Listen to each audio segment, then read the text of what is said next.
What if the cognitive quirks you left behind as a child are the silent engines ruining your relationships and decisions right now?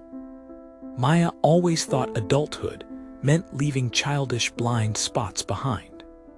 She walked into boardrooms like armor, confident that years of promotions had erased any childhood cognitive quirks.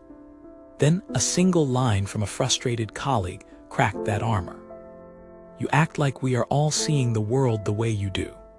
She laughed it off until the market pitch failed and the client asked, "Did you ever ask what our customers feel?"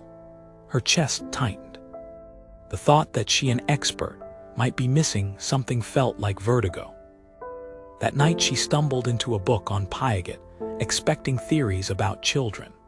Instead, she found a mirror.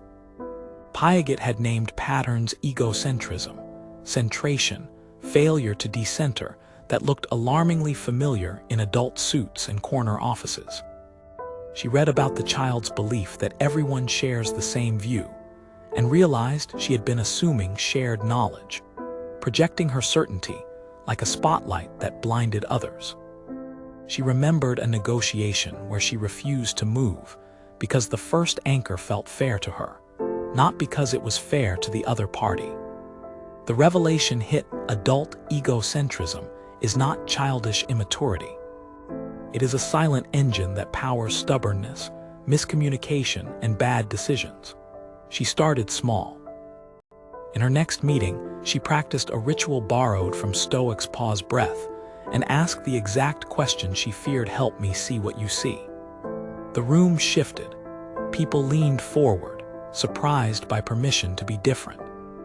She began mapping mental models instead of marching her own. When a team member described a problem, she repeated it back with a new line: "If I understand you, you feel because."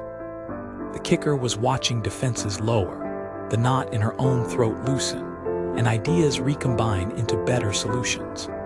A deeper layer followed. Jung's shadow work taught her the projection behind certainty. Every time she judged someone as irrational, she was touching an unintegrated part of herself. Kahneman's research nudged her to design choice architecture that accounted for others' anchors and biases. Months later, a tense client relationship healed because she stopped assuming and started mapping perspective. They did not just accept her plan, they owned it. The transformation was not theatrical. It was a series of small reversals that made her less right but more effective. The final test came when her sister accused her of not listening at dinner. Maya did not defend herself. She asked, "Show me how you felt." Her sister cried, and Maya realized that unmasking adult egocentrism had given her the rarest thing: the ability to be curious enough to change. That curiosity, not cleverness, became her superpower.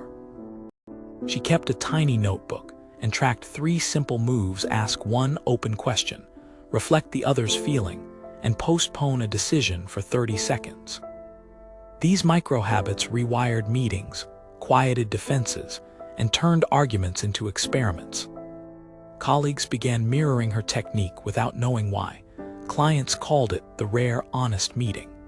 Friends asked for advice. The change was not about being morally superior. It was about surviving complexity with curiosity. If you practiced those 3 moves, you would start to notice the blind spots you carry. The first time you see one, everything rearranges.